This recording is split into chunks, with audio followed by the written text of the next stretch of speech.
Voz do Brasil.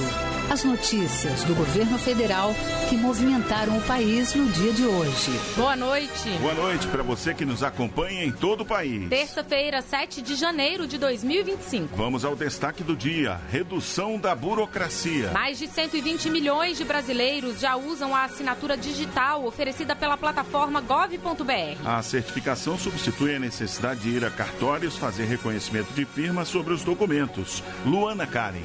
O crescimento foi de mais de 130% em relação a 2023, por conta do elevado nível de confiança e segurança. E mais, preservação da biodiversidade. Presidente Lula sanciona a lei que cria a Política Nacional para Manejo Sustentável do pequi e demais frutos do Cerrado. Ela vai estimular a produção do fruto típico do bioma por comunidades tradicionais e proibir o corte predatório dos pequizeiros. E vamos falar também punição ao turismo sexual. Mudança na Lei Geral do Turismo também vai endurecer o combate à exploração de mulheres e crianças. Empresas turísticas que facilitarem essa prática estarão sujeitas a multas, interdições e até o cancelamento do registro no Cadastur, o Cadastro Nacional do Setor. Hoje, na apresentação da Voz do Brasil, eu, Mariana Jungmann e Luciano Seixas. E acompanhe a gente ao vivo. Acesse radiogov.ebc.com.br ou Canal Gov na sua TV aberta.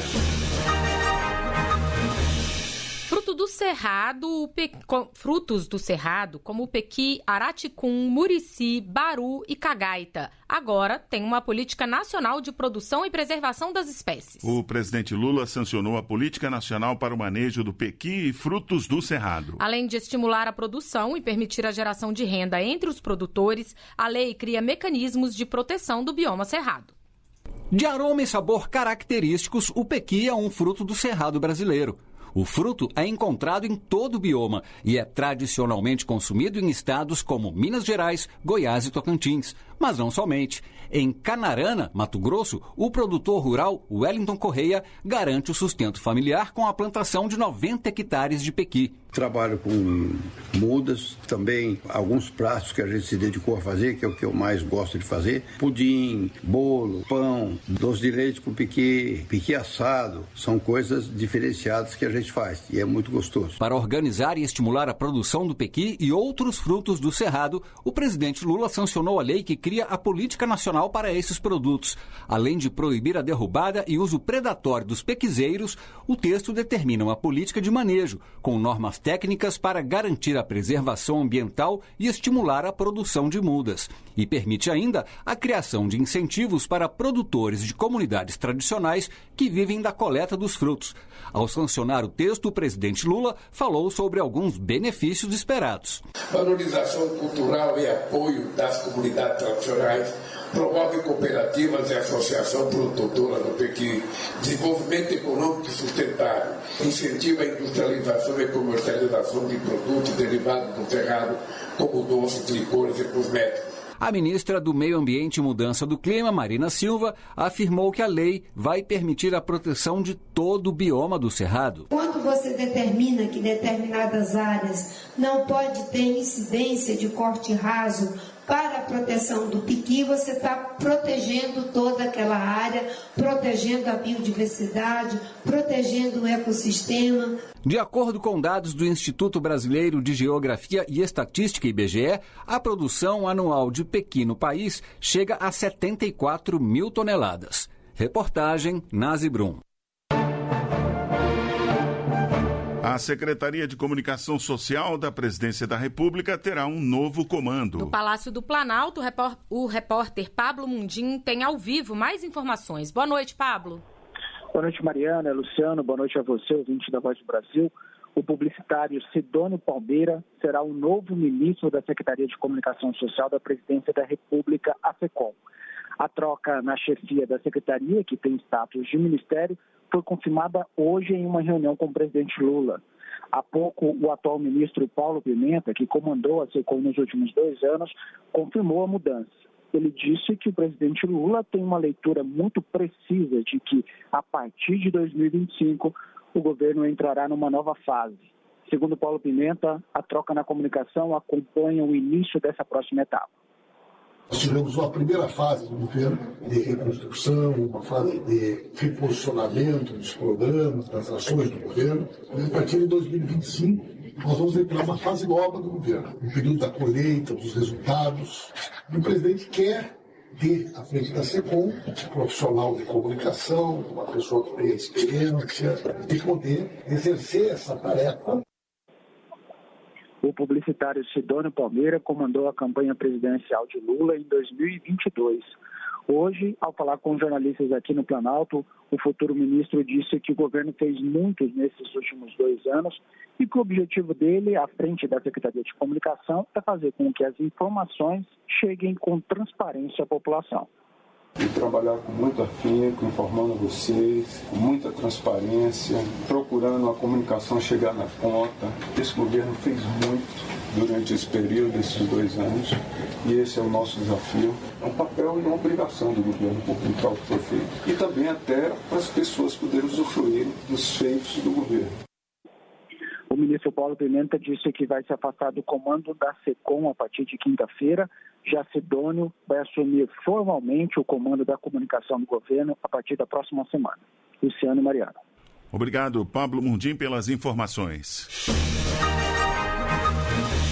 Há 2 anos, o Brasil passou por uma tentativa de golpe de Estado, com vândalos destruindo as sedes dos 3 poderes em Brasília. Palácio do Planalto, Congresso Nacional e Supremo Tribunal Federal foram invadidos e os golpistas quebraram móveis, vidros, destruíram obras de arte e causaram prejuízos de milhões de reais. O governo agiu com a decretação da intervenção federal na segurança pública do Distrito Federal e a Polícia Federal abriu investigação para identificar os criminosos. Acompanhe na reportagem como foi o 8 de janeiro. Olha aí, pessoal, multidão de gente. No dia 8 de janeiro de 2023, extremistas insatisfeitos com o resultado da última eleição promoveram uma série de ataques em Brasília, com invasões a prédios públicos, depredações, vandalismo e muita violência. A Praça dos 3 Poderes, onde as sedes do Executivo, Legislativo e Judiciário se encontram, reconhecida como Patrimônio Cultural da Humanidade, foi o palco dos atos antidemocráticos. O presidente Lula, que estava em viagem ao interior de São Paulo, retornou imediatamente a Brasília. E ainda no 8 de janeiro, decretou intervenção federal na segurança pública do Distrito Federal. Eu espero que a gente, a partir desse decreto, a gente possa não só cuidar da segurança do Distrito Federal, mas garantir de uma vez por todas que isso não se repetirá mais no Brasil. É preciso que essa gente seja punida de forma exemplar, que essas pessoas sejam punidas de forma a que ninguém nunca mais ouse, com a bandeira nacional nas costas, façam o que eles fizeram hoje. Os golpistas foram convocados pelas redes sociais, chegaram a Brasília em dezenas de caravanas financiadas por terceiros e se juntaram a radicais que já estavam acampados em frente ao quartel-general do Exército há meses. O grupo avançou até a esplanada dos ministérios, escoltado por policiais militares do Distrito Federal. Eles destruíram o que encontraram pela frente. Nada escapou: vidros, mobiliário e obras de arte. Segundo o diretor-geral da Polícia Federal, Andrei Rodrigues, relatórios mais antigos da instituição já apontavam os riscos. Desde 2019, o relatório da Polícia Federal aponta nesse sentido. Já havia movimentos nesse sentido, questionando o sistema eleitoral brasileiro, questionando as instituições, especialmente o Poder Judiciário brasileiro, de maneira que aquilo fosse criando uma cultura já, preparando algo que estaria por vir. 2025, 2 anos depois da democracia ter se mostrado forte o bastante no Brasil, o país comemora recebendo de volta parte do patrimônio destruído naquele 8 de janeiro.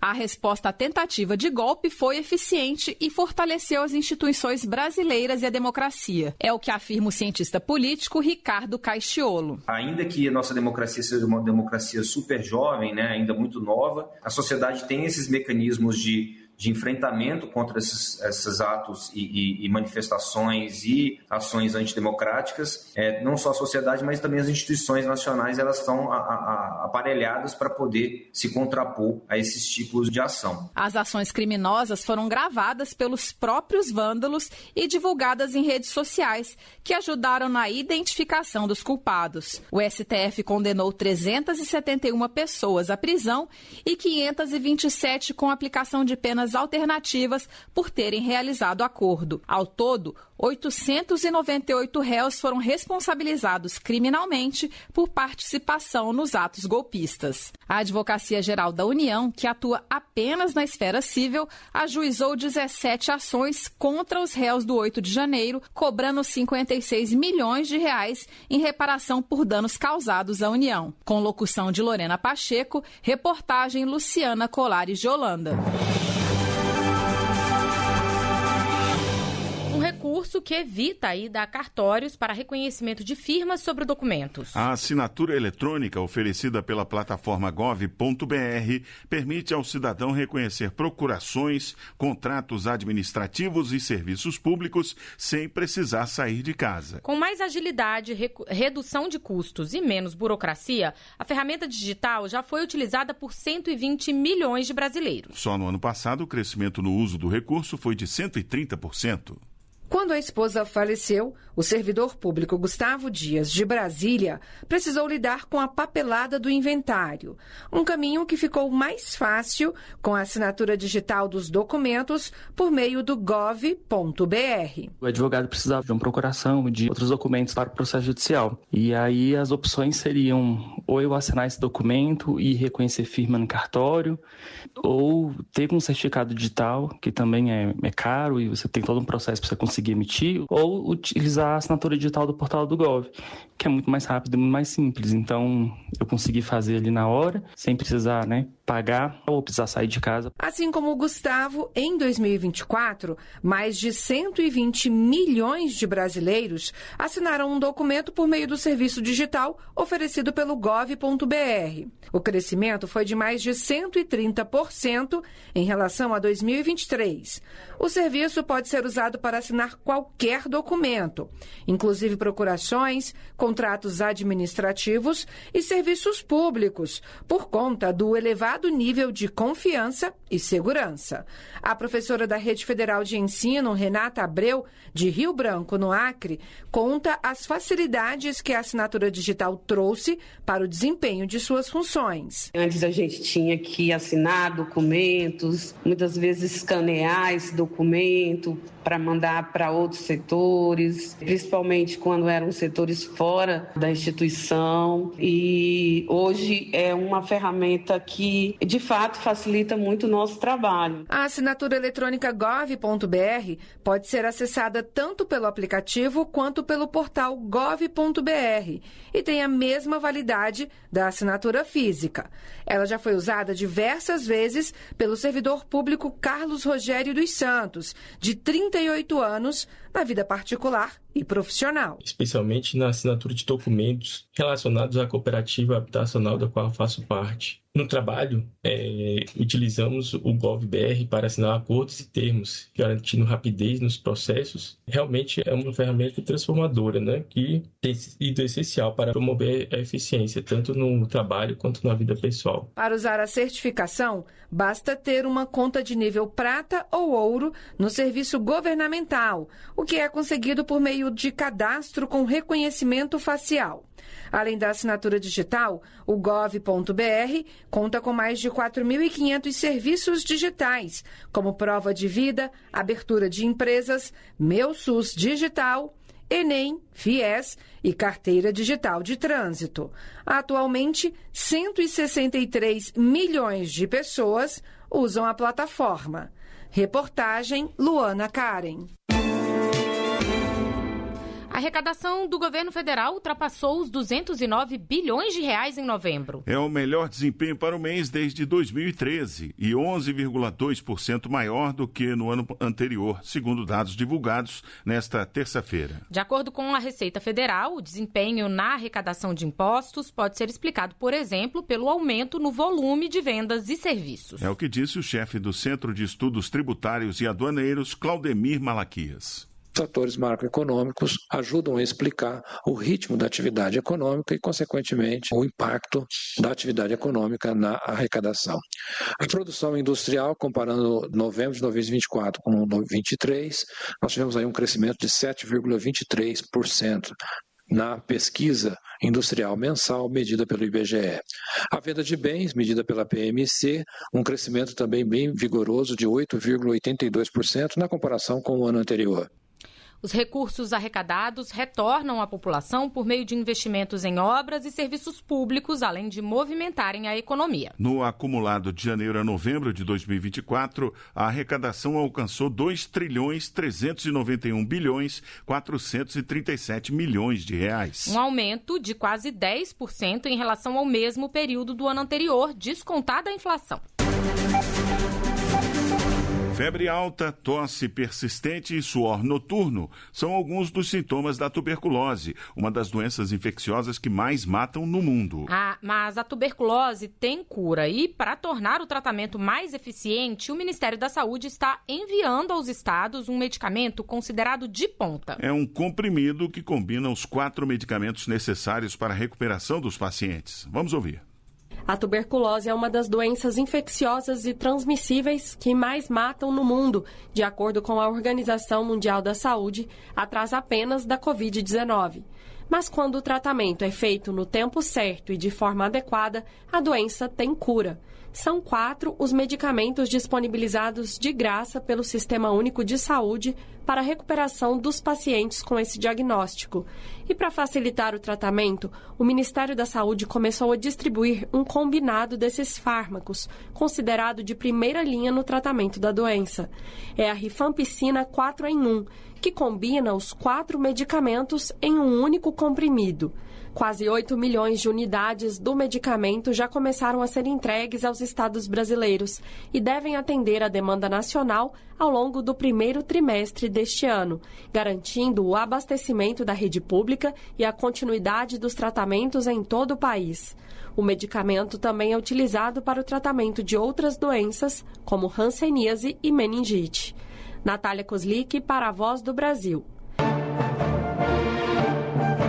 A partir de março, vai entrar em operação o novo Cadastro Único, com uma plataforma mais atualizada. A ideia é simplificar o cadastro das famílias, tanto para quem precisa dos serviços, como para os operadores do sistema. Assim, o operador não vai precisar mais preencher todo o cadastro, uma vez que boa parte das informações virá da base nacional. Para preparar os operadores, será promovido um amplo processo de divulgação e capacitação online. Todos os profissionais deverão participar da capacitação que será lançada em fevereiro. Com a atualização do sistema, o CPF será a chave do Cadastro Único. As mudanças vão impactar diretamente os mais de 40 programas sociais federais que utilizam os dados do Cade Único para selecionar seus beneficiários, como é o caso do Bolsa Família, o Pé de Meia e o Benefício de Prestação Continuada. Você já foi parado alguma vez no aeroporto para conferirem sua mala ou revistarem seus pertences antes de embarcar? Luciano, essa é uma prática que aumenta a segurança dos viajantes, chamada de inspeção aleatória. E para orientar e informar os passageiros sobre as formas de inspeção, a ANAC conta com a campanha Embarque numa Boa. A campanha lançada pela ANAC, Agência Nacional de Aviação Civil, informa aos passageiros como funcionam as inspeções nos aeroportos. O material esclarece que as revistas pessoais ocorrem de forma aleatória, independentemente de raça, gênero, religião ou aparência física. Também explica que as inspeções são por meio de equipamentos de raio-x, busca manual, detector de traços explosivos e tomógrafo computadorizado, e detalha os procedimentos de segurança, incluindo orientações para a revista de crianças, animais de estimação e pessoas com necessidades especiais. A especialista em regulação da aviação civil da ANAC, Diana Ferreira, explica que as inspeções aleatórias garantem maior segurança nos aeroportos. É importante dizer que todo mundo passa por uma inspeção de segurança. Tanto passageiros, funcionários, tripulação, todos são submetidos à inspeção regular de segurança. E a inspeção aleatória, ela é essa camada adicional. Então, é uma forma da gente, por meio da imprevisibilidade, fazer novas verificações e garantir a segurança da área restrita dos aeroportos, garantir a segurança de todo o voo. As cartilhas também orientam quais são os tipos de procedimentos de inspeção de segurança, como é realizada a inspeção e em que situação pode caracterizar abuso. As informações também ajudam a entender os deveres e direitos individuais dos passageiros.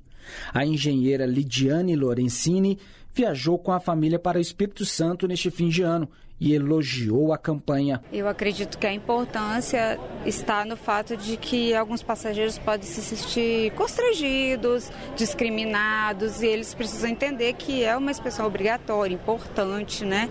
E a importância de os funcionários estarem bem informados também para passar essa cordialidade, essa explicação e tratar os passageiros com bastante cortesia e do respeito que eles merecem. A campanha Embarque numa Boa, Segurança e Respeito em cada inspeção acontece nos meses de maior fluxo nos aeroportos, como dezembro e janeiro.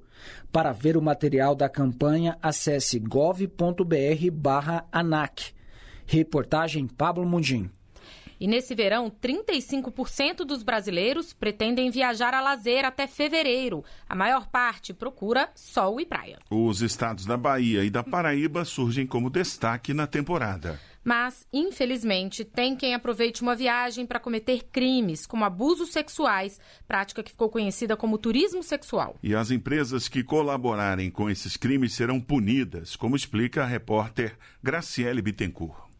Para combater a exploração de mulheres e crianças por turistas, o presidente Lula sancionou uma lei que endurece as punições para empresas turísticas que facilitarem essa prática. Estão previstas multas, interdição do local e até mesmo o cancelamento do registro no Cadastro de Prestadores de Serviços Turísticos, Cadastur. A secretária executiva do Ministério do Turismo, Ana Carla Lopes, ressalta a importância da medida para tornar o país mais seguro e mais atrativo para os turistas. O Ministério do Turismo há muito tempo ele já faz o código de conduta em que o trade todo é capacitado e qualificado para inibir esse tipo de prática e agora é lei. Os estabelecimentos comerciais eles podem ser penalizados também caso assim não o façam. A medida altera a Lei Geral do Turismo para fortalecer o combate à exploração sexual no país. Também estarão em desacordo com a norma empresas turísticas que deixarem de colaborar com iniciativas governamentais de combate ao turismo sexual.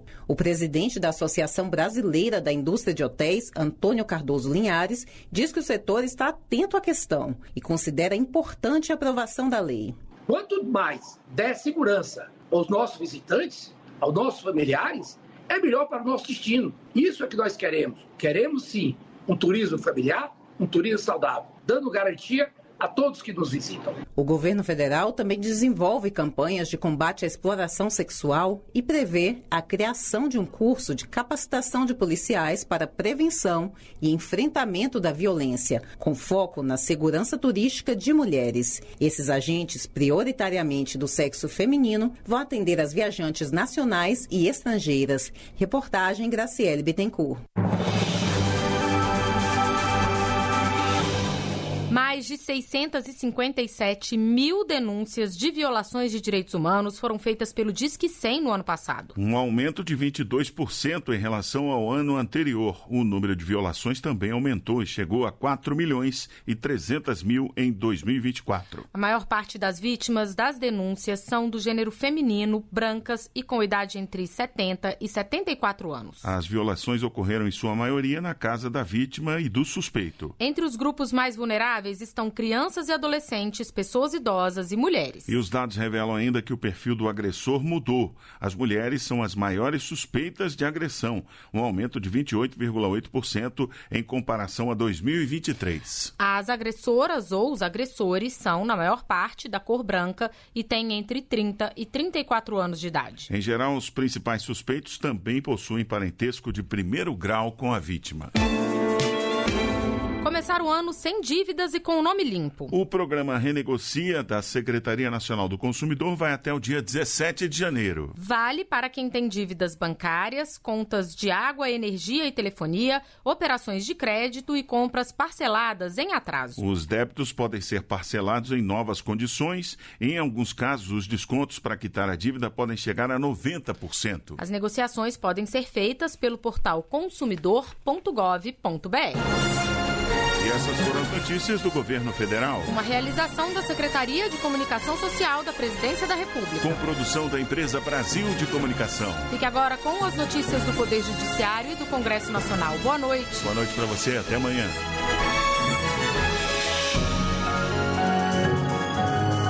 Voz do Brasil. Governo Federal.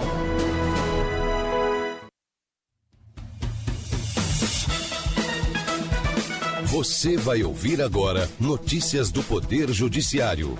STF divulga balanço das medidas tomadas contra os participantes dos atos de 8 de janeiro de 2023. STJ decide que empresa que não pagou outorga deve permanecer impedida de atuar no mercado nacional de apostas. Justiça Gaúcha decreta prisão temporária de suspeita por envenenamento de bolo que causou 3 mortes. Boa noite, eu sou Ariana Fonseca. E eu sou Walter Lima. Os ataques antidemocráticos às sedes dos 3 poderes em Brasília completam 2 anos amanhã, 8 de janeiro. Por isso, o gabinete do ministro Alexandre de Moraes, relator dos processos sobre o tema no Supremo Tribunal Federal, divulgou nesta terça-feira o relatório de atuação durante esse período. Marcelo Della Libera. De acordo com o documento, entre 8 de janeiro de 2023 e 7 de janeiro de 2025, 898 réus foram responsabilizados criminalmente, sendo que 371 pessoas foram condenadas a penas privativas de liberdade e 527 tiveram aplicação de penas alternativas por terem realizado o acordo de não persecução penal, em que o acusado de crime sem violência ou grave ameaça reconhece a culpa e cumpre condições para não ser preso. Dos 371 condenados, 225 foram por crimes graves, como tentativa de abolição do Estado Democrático de Direito, golpe de Estado, dano qualificado, associação criminosa armada e deterioração de patrimônio tombado, e 146 pessoas foram condenadas por crimes simples, como incitação e associação criminosa. Para evitar insegurança jurídica, a STF suspende processos que discutem recolhimento de contribuição social de empregador rural. A suspensão vai durar até que o plenário julgue a ação sobre o tema. Tiago Omide. O ministro do Supremo Tribunal Federal, Gilmar Mendes, suspendeu temporariamente todos os processos relacionados ao recolhimento de contribuição social do Fundo de Assistência do Trabalhador Rural por empresas que compram a produção de empregadores rurais. O principal ponto da discussão é a subrogação, instrumento jurídico que obriga a empresa que adquiriu o produto a assumir a responsabilidade pelo recolhimento da contribuição social sobre a receita da produção dos produtores rurais. Ainda há dúvidas sobre a constitucionalidade dessa norma. Empresa que não pagou outorga permanece impedida de atuar no mercado nacional de apostas. A decisão é do ministro Herman Benjamin, presidente do STJ. Jafer Araújo. Foi negada a autorização à empresa que opera sob as marcas Puskasbet, Shelbybet e Footbet. Segundo a empresa, não seria minimamente razoável arquivar sumariamente o pedido apresentado ao Ministério da Fazenda devido à falta de pagamento de 30 milhões de reais para conceder a outorga. Ao negar a liminar em mandado de segurança, o ministro Herman Benjamin apontou a falta de provas como comprovante de entrega do pedido de autorização e a decisão que arquivou esse requerimento. Justiça Trabalhista deve julgar ação contra acusado de atrair jovens com promessa de carreira no futebol. A decisão é da segunda turma do TST, Larissa de Paula. Os jovens atraídos para serem jogadores de um time de futebol foram submetidos a condições degradantes e exploração sexual. O Ministério Público do Trabalho pediu a condenação na esfera trabalhista e a segunda turma do TST decidiu que a Justiça Trabalhista tem competência para julgar o caso, principalmente para eliminar a exploração infantil. Assim, o processo vai retornar ao Tribunal Regional do Trabalho da 20ª Região, com sede em Aracaju, para prosseguir o julgamento.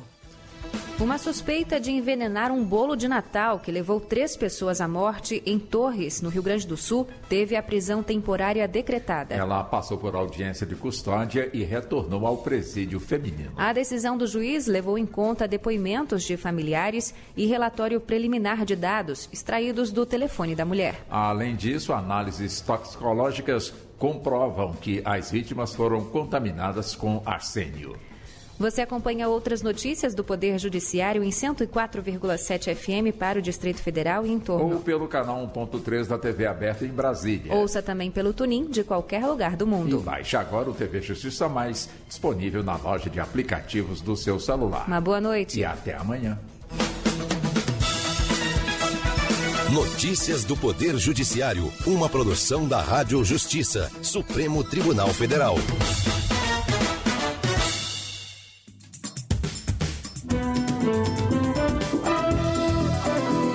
Está no ar o Jornal do Senado. Eu sou Ricardo Nacaoca e estes são os destaques de hoje do Jornal do Senado que começa agora. Política sobre alfabetização de crianças será analisada pelo Senado. Comissão vota a obrigatoriedade do bafômetro e prisão em flagrante de motoristas alcoolizados. Senado passa a utilizar inteligência artificial para simplificar textos legislativos. Boa noite. Quem dirigir alcoolizado ou sob influência de outras drogas poderá ser obrigado a fazer teste em caso de fiscalização ou de acidente de trânsito. O projeto, que também considera crime inafiançável esse tipo de homicídio, poderá seguir diretamente para análise dos deputados, caso passe pela CCJ. Repórter Janaína Araújo. A Comissão de Constituição e Justiça vai analisar o projeto de lei que altera o Código de Trânsito Brasileiro para obrigar o motorista envolvido em acidente a se submeter a teste, exame clínico ou outro procedimento que permita certificar a influência de álcool ou outra substância psicoativa. A proposta do senador Fabiano Contarato, do PT do Espírito Santo, torna inafiançável o homicídio no trânsito quando o motorista está sob efeito de álcool ou outras drogas e ainda prevê nessas situações a prisão em flagrante do condutor, mesmo que ele preste pronto e integral socorro à vítima. O senador, que já atuou como delegado, explicou por que propõe a mudança na legislação. Se hoje um motorista, mesmo bêbado, mata alguém e fica no local, o delegado está impedido de lavrar o auto de prisão em flagrante, então todos ficam, se recusam a submeter ao teste. O que o projeto faz é que, em estado flagrancial, ele vai ser preso em flagrante. Aí o juiz, na audiência de custódia, é que vai avaliar se ele vai manter a prisão em flagrante ou se ele vai converter a prisão em flagrante preventivo. Aprovada na Comissão de Segurança Pública recentemente, a proposta recebeu parecer favorável do relator, senador Alessandro Vieira, do MDB de Sergipe, que ressaltou as estatísticas sobre mortes no trânsito e a relação com o ato de beber e dirigir.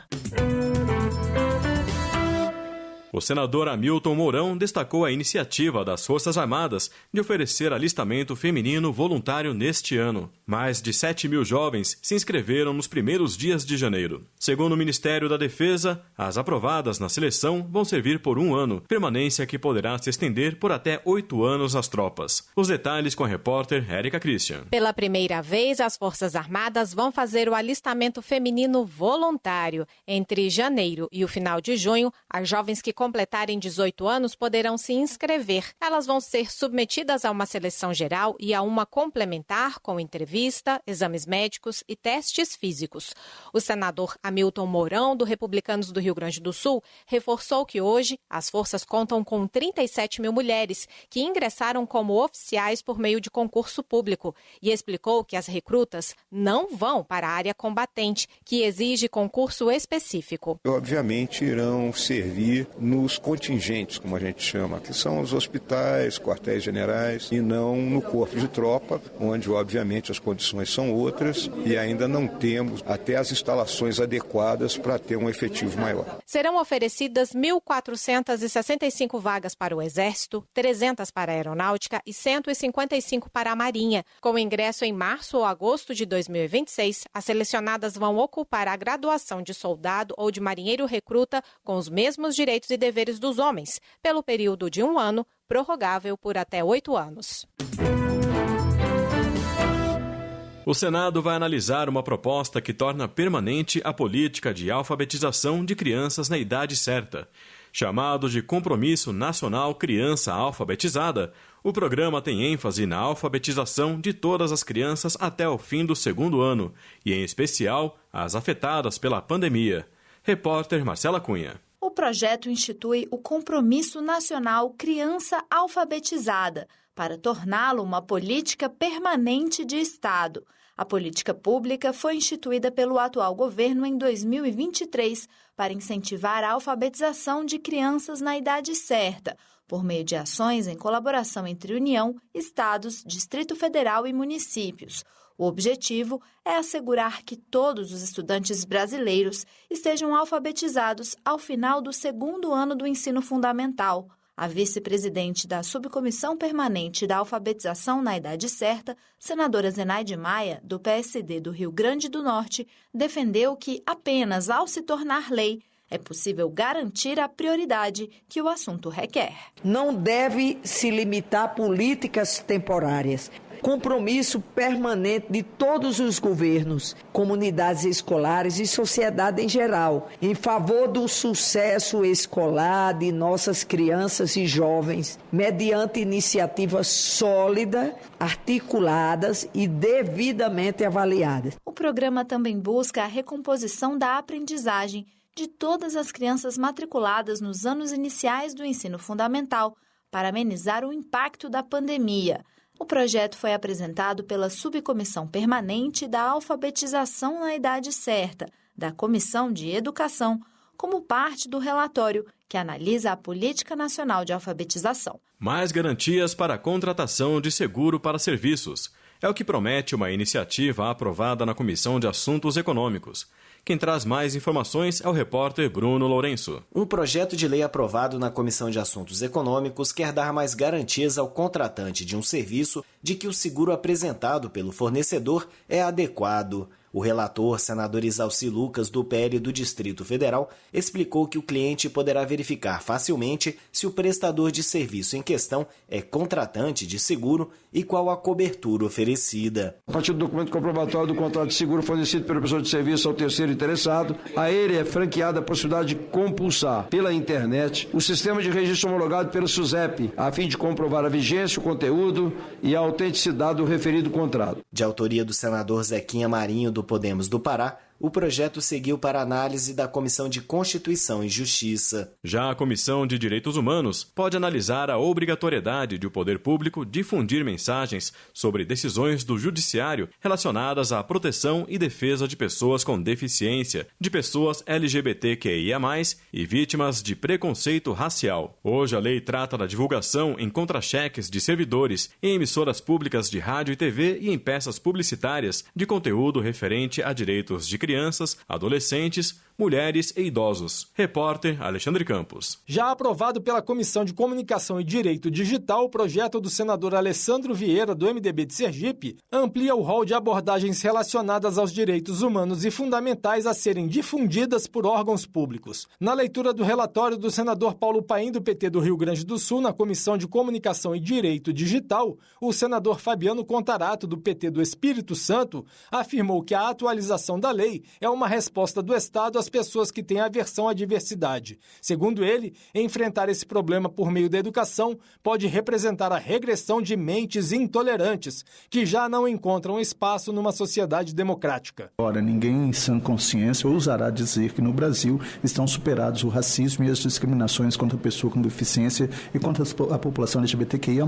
Pelo contrário, a vivência diária do debate público permite constatar que continuam vivas e resistentes nefastas manifestações de racismo, de capacitismo, de homofobia e transfobia. Essas discriminações se revestem frequentemente de caráter recreativo, o que é muito preocupante. A ascensão das redes sociais deu ainda mais voz e engajamento aos intolerantes. O projeto aguarda a definição de relator na Comissão de Direitos Humanos. O Senado Federal lançou uma ferramenta chamada Senado Explica, que tem o objetivo de facilitar o entendimento e tornar mais compreensível o conteúdo das propostas em tramitação na Casa. O presidente Rodrigo Pacheco esclareceu que o processo legislativo, por sua própria natureza, tem expressões e termos que são de difícil compreensão para a maioria dos brasileiros. Segundo ele, a inteligência artificial fará uma tradução da linguagem legislativa para uma linguagem mais simplificada e de fácil acesso para a população.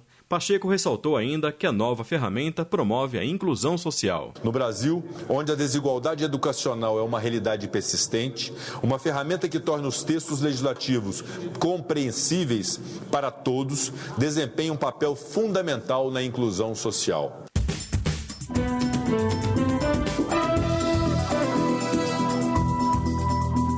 Com trabalhos técnicos de Eliseu Caires, o Jornal do Senado fica por aqui. Acompanhe agora as notícias da Câmara dos Deputados. Boa noite.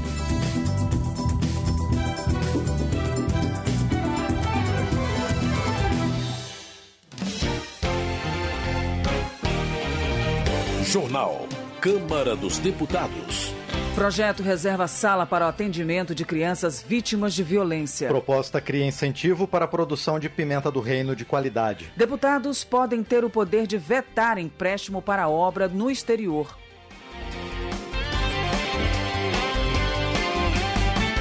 Boa noite. A Comissão de Constituição e Justiça aprovou proposta que dá ao Congresso Nacional o poder de vetar empréstimos de instituições públicas federais para contratos em outros países. A repórter Paula Moraes acompanhou a votação. A Comissão de Constituição e Justiça da Câmara aprovou uma proposta de emenda à Constituição que dá ao Congresso Nacional o poder de vetar a concessão de operações de crédito por instituições financeiras controladas pela União quando a operação for executada fora do país. Assim, empréstimos do BNDES para obras no exterior dependeriam de autorização do Congresso. A proposta dividiu opiniões na reunião. O deputado Bacelar, do PV da Bahia, ressaltou que os investimentos são em empresas brasileiras. Embora essas operações sejam realizadas para obras no exterior, quem toma esse dinheiro são empresas brasileiras. É geração de emprego e renda no Brasil, é fortalecimento da economia brasileira. Essa casa leva, às vezes, 5 anos para autorizar uma emissora de rádio. Imagine um empréstimo. Para o deputado Cabo Gilberto Silva, do PL da Paraíba, por outro lado, a proposta cumpre o papel de estancar prejuízos ao país. Todos nós sabemos o que o BNDES fez no nosso país, principalmente o governo Lula e Dilma. Foram prejuízos de bilhões aos cofres públicos da nação brasileira, em vários países. Ora, falar em investimentos fora do nosso país para dar prejuízo, onde tem o Nordeste aí que ainda é abastecido com carros-pipas, uma dificuldade enorme. A proposta que dá ao Congresso Nacional o poder de vetar empréstimos do BNDES para obras no exterior ainda precisa ser analisada por uma comissão especial antes de ser votada em 2 turnos pelo plenário. Da Rádio Câmara de Brasília, Paula Moraes. Relações Exteriores. Tião Medeiros, do PP do Paraná, é autor de projeto que veda a assinatura de acordos internacionais que limitem a exportação para países que não cumpram níveis de emissões de gases iguais ou inferiores aos do Brasil.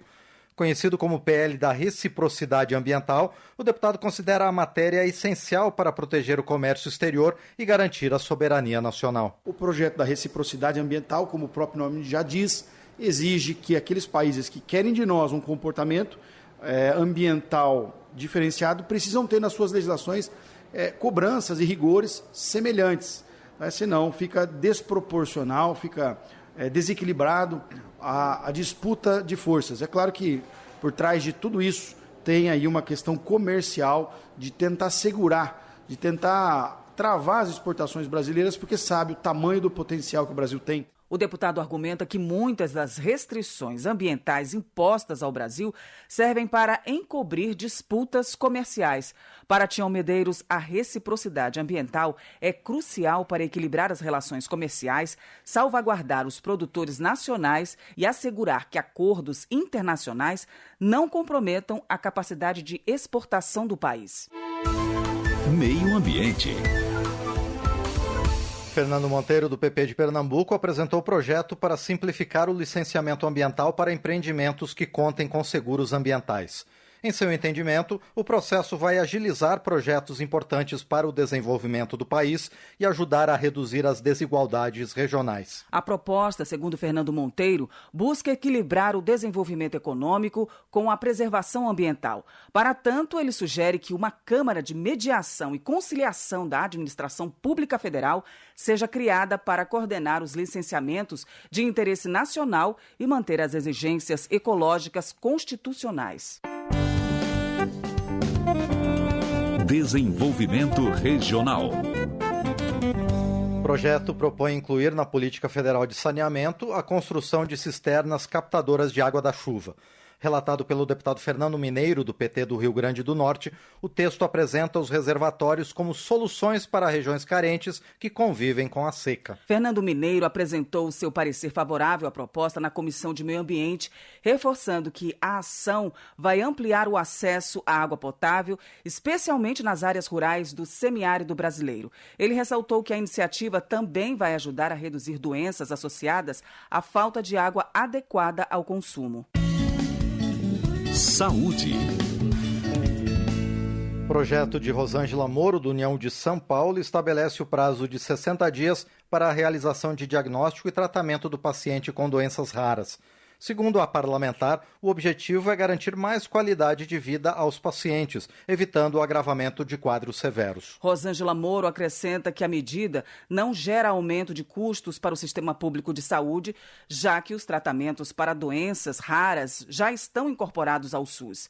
Para a deputada, a medida fortalece o compromisso do SUS com um tratamento humanizado e eficiente. Porque as doenças raras, elas são assim severas. Se você não inicia um tratamento logo, tal como um câncer, vai se agravar ainda mais e vai dificultar a qualidade de vida dessa pessoa. Então essa é a nossa preocupação. Nós já aprovamos esse projeto na Comissão de Pessoas com Deficiência. Ele está agora na Comissão da Saúde e é um projeto que é para o bem da pessoa, é para o bem da saúde da pessoa. Ele não vai onerar o orçamento público, porque o medicamento, o tratamento já está incorporado. E eu quero acreditar que a gente tem condições de aprovar na Comissão da Saúde também, por unanimidade, que é um projeto muito importante para a saúde das pessoas. O projeto do deputado Fred Linhares, do Republicanos do Distrito Federal, propõe que exames de doadores de órgãos e tecidos para transplantes sejam realizados exclusivamente em laboratórios centrais de saúde pública, vinculados ao Sistema Único de Saúde.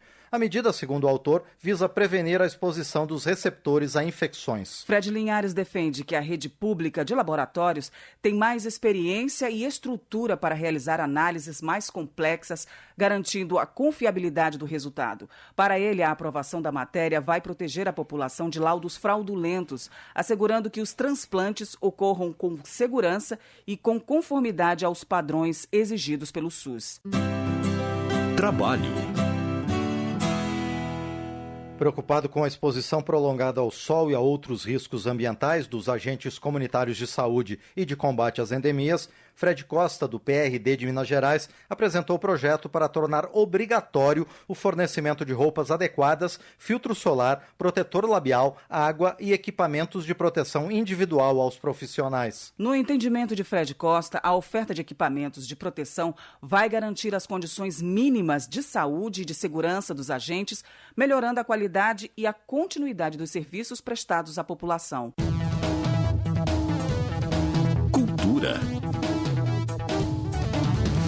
A Câmara analisa projeto que reconhece e regulamenta a profissão de dançarino no país, exigindo a necessidade de diploma em dança para a prática profissional.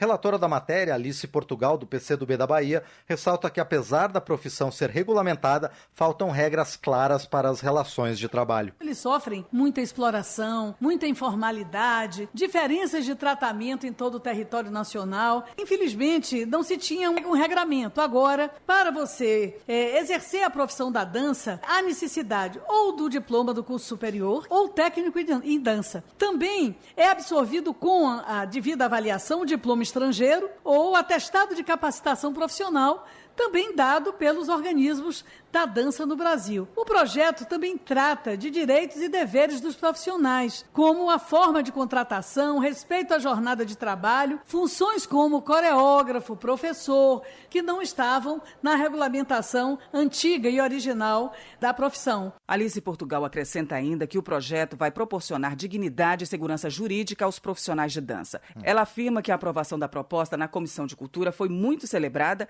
e agora espera que o projeto seja aprovado o mais rapidamente possível na CCJ.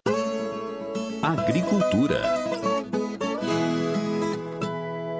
A Câmara concluiu a análise de projeto que institui uma política de incentivo à produção de pimenta do reino de qualidade. Acompanhe mais informações sobre o tema na reportagem de Maria Neves. Projeto que institui a Política Nacional de Incentivo à Produção de Pimenta do Reino de Qualidade foi aprovado pela Comissão de Constituição e Justiça, última a analisar o texto. Com isso, a proposta pode seguir para a análise do Senado. De acordo com o autor do projeto, o deputado Evair Vieira de Mello, do PP do Espírito Santo, o objetivo da medida é elevar a qualidade da produção brasileira.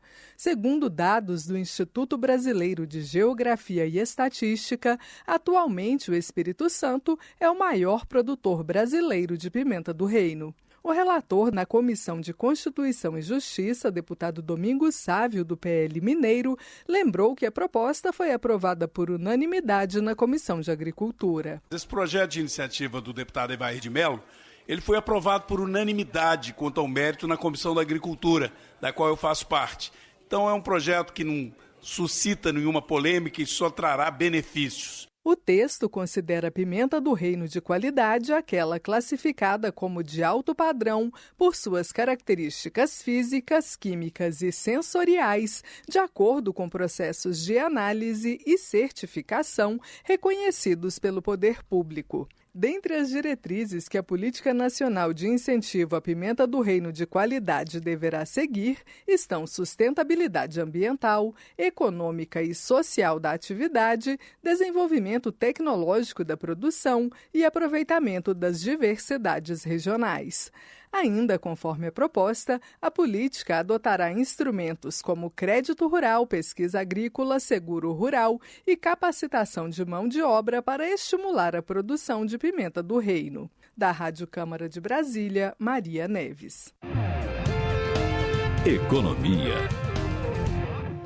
Lafayette de Andrada, do Republicanos de Minas Gerais, defende a regulação dos criptoativos, também conhecidos como moedas virtuais. O deputado acredita que o país precisa de uma legislação com definições e competências bem estabelecidas para os órgãos reguladores, como o Banco Central e os cartórios, para garantir a competitividade do setor. Que são os criptoativos, é o dinheiro digital, é o token, é você poder pegar um bem que você tem e transformar num ativo digital ou num token.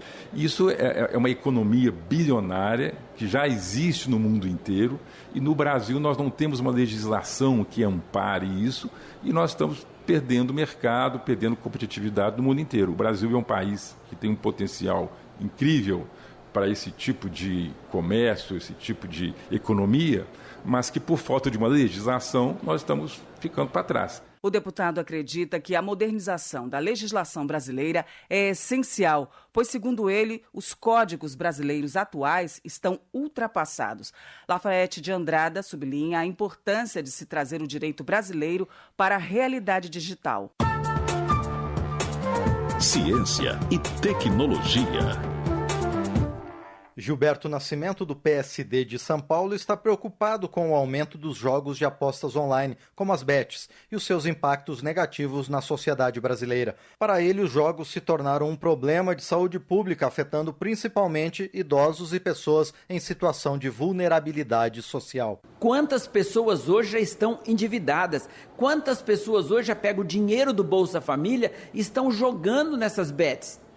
Ou seja, aquilo que o governo paga a ela, para ela ter o básico, o mínimo de conforto para a sua família, 23% já estão jogando. E, consequentemente, daqui um pouco vai faltar comida em casa.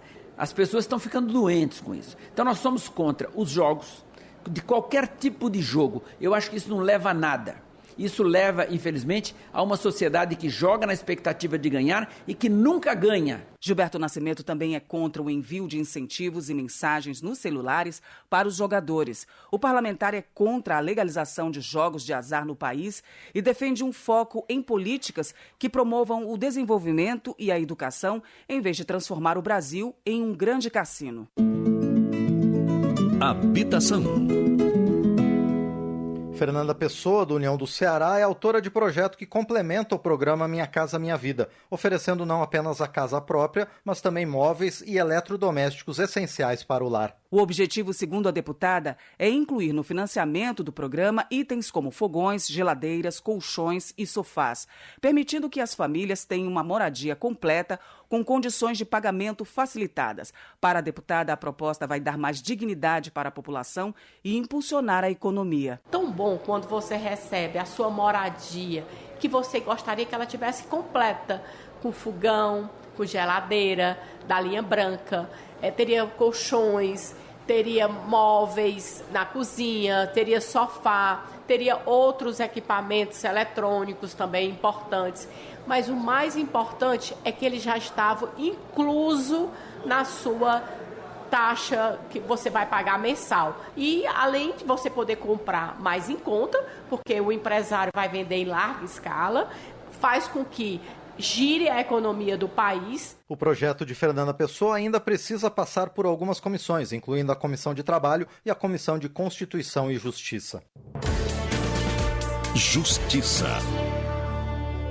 Comissão aprova sala exclusiva em IML para crianças e adolescentes vítimas de violência. A repórter Gabriela Vieira nos conta por que a medida foi considerada necessária. O Brasil registrou pouco mais de 164 mil casos de violência sexual contra crianças e adolescentes até 19 anos, de 2021 a 2023. Os dados divulgados pelo Fundo das Nações Unidas para a Infância, o UNICEF, também indicam que 15 mil vítimas foram mortas de forma violenta e intencionalmente.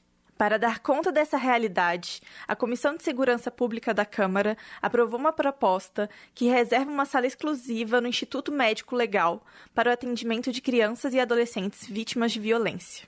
O projeto do deputado Marcos Polon, do PL do Mato Grosso do Sul, permite que os jovens preservem sua intimidade, dignidade e imagem com o uso de salas reservadas e equipadas para a realização dos exames periciais necessários. A relatora, a deputada Magda Mofato, do PRD de Goiás, defendeu a aprovação do texto. Segundo ela, a exposição dessas vítimas ao mesmo ambiente frequentado por adultos envolvidos em outros tipos de crimes pode ser extremamente prejudicial e constrangedora. E a sala reservada pode reduzir o impacto psicológico associado à perícia. Ao defender a proposta, Magda Mofato afirmou que muitas vezes os agressores são os próprios familiares das vítimas. Segundo a pesquisa da Unicef, 64% dos registros de mortes violentas e intencionais de crianças entre 5 a 9 anos indicam que os agressores são conhecidos das vítimas. Para crianças de até 4 anos, 77% dos autores são conhecidos. Ambientes seguros e apropriados para atendimento podem incentivar mais vítimas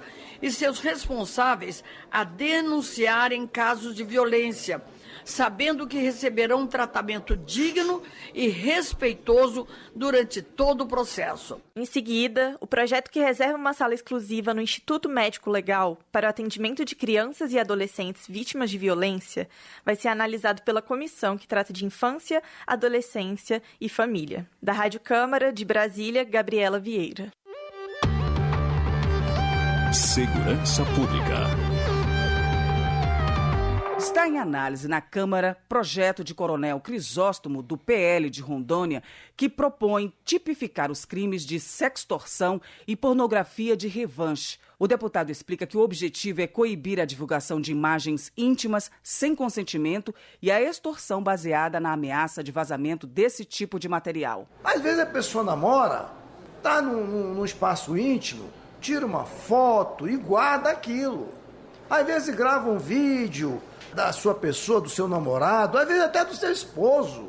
E numa briga, num desencontro de casal, um ou outro começa a querer divulgar essas imagens publicamente.